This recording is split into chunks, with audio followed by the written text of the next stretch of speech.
My favorite way to do community science from my computer is by visiting a site called Zooniverse.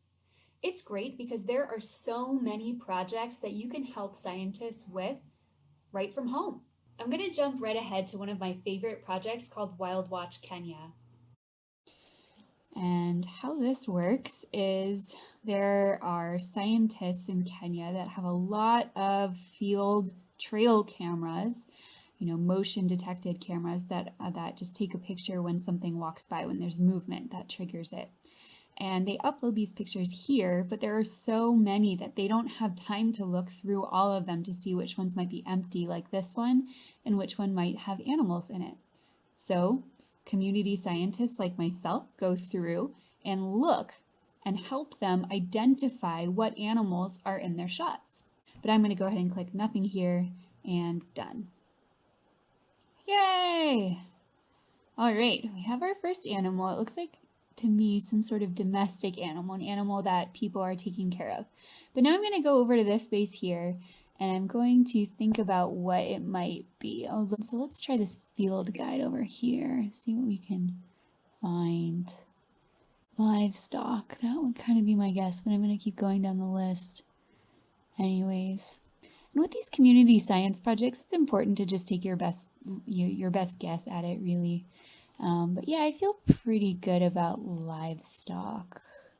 So I'll close my field guide. Okay, livestock. There we go. How many are present? I see 3. Looks like they are moving, and I don't see any young. All right, submit.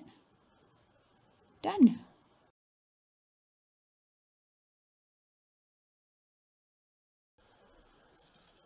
Oh, cool.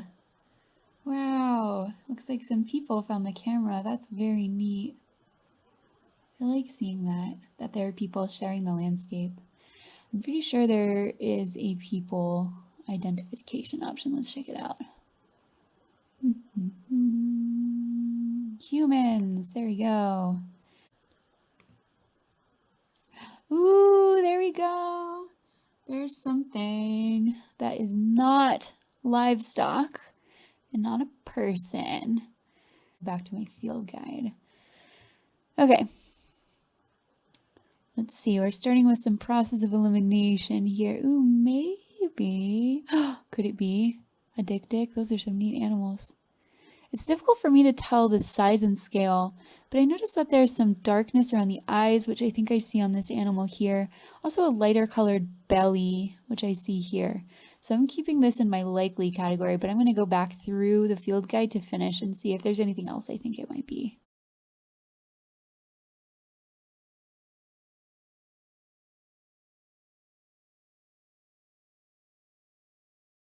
I'm actually really excited that we saw one.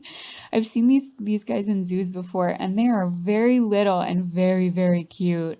So I'm excited about that. So we'll close that, and we'll go ahead and label it dik-dik. Oh, an elephant. 2 elephants. Wow, that's so exciting. Wow. Okay, we don't need to look through the field guide to identify them. Here we go. Elephant. I see 2. Now you should try out a project on Zooniverse. But for now, let's go do another community science project.